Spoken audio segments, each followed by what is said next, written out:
Como apagar mais da metade da dívida global tornando o ganho do triunfo inclusivo.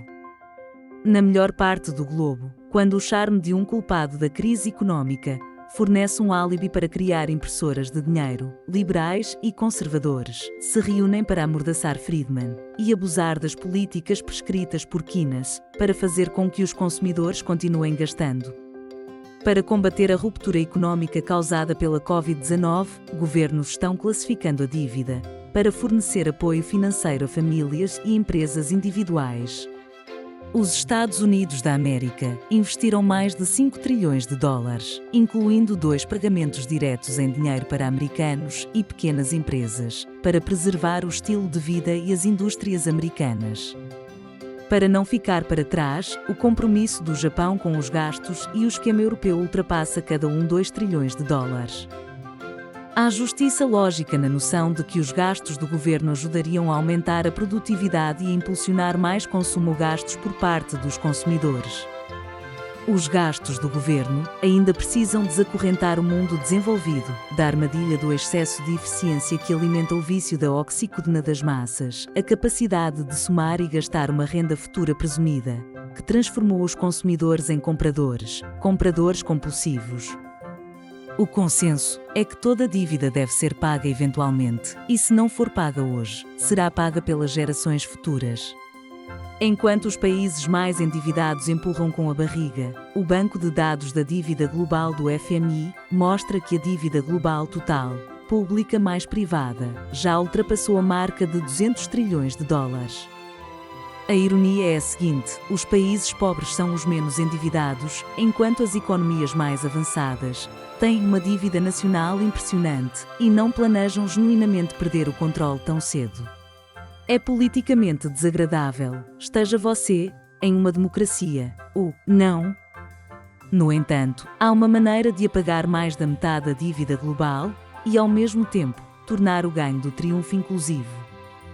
Um programa de alívio da dívida para nações altamente endividadas, do inglês HIN, Highly Indebted Nations, veria cada conta nacional creditada com $1 trilhão. Supondo que o saldo seja positivo, 25% deveriam ser gastos em infraestrutura, 25% em programas sociais e o restante no subsídio do aumento do salário mínimo universal para $2 a hora. O Banco Mundial e o FMI poderiam ser os responsáveis por vigiar a todos, a sua nova razão de ser. O resultado social e econômico mais óbvio para os países mais endividados será diminuir a pressão para reduzir seus programas sociais ou aumentar os impostos de seus cidadãos. Para a maioria dos menos endividados, fornecerá mais fundos do que o necessário para melhorar sua situação socioeconómica, o que, por sua vez, salvará vidas inocentes ao descarrilar conflitos civis mortais. Como as nações que acabarão com um monte de liquidez também serão as menos desenvolvidas, sob o termo de gastos excedentes, logicamente buscariam uma modernização rápida em vez de industrialização. Indivíduos em economias avançadas são aqueles que têm os meios para participar, se engajar ou se envolver em empresas ou diálogos modernos. A mistura dos dois aspectos geraria novas perspectivas para indivíduos e empresas de países desenvolvidos, enquanto a competição entre eles apresentaria uma gama de opções de qualidade para os países em desenvolvimento. Ao fazer isso, em termos de indicadores econômicos importantes, os resultados previsíveis são como regar 3 delicadas plantas com uma mangueira. Será gerado nas economias avançadas, que também são as mais endividadas e não podem sair da armadilha da eficiência, um aumento sustentável da produção industrial, do investimento e dos gastos do consumidor. Acima de tudo, os países de todas as estratosferas económicas se beneficiariam, porque o HIN estaria apoiando o crescimento do emprego e reduzindo as taxas de desemprego.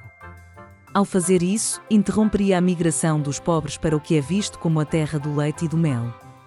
Mesmo que os líderes dos países pobres desperdicem todo o maná financeiro em negócios e projetos obscuros com a ajuda de abutres financeiros e mercenários, o padrão de vida geral de seus cidadãos será menos atroz. A humanidade melhoraria o estado de pobreza universal, que atualmente é horrível e primitivo.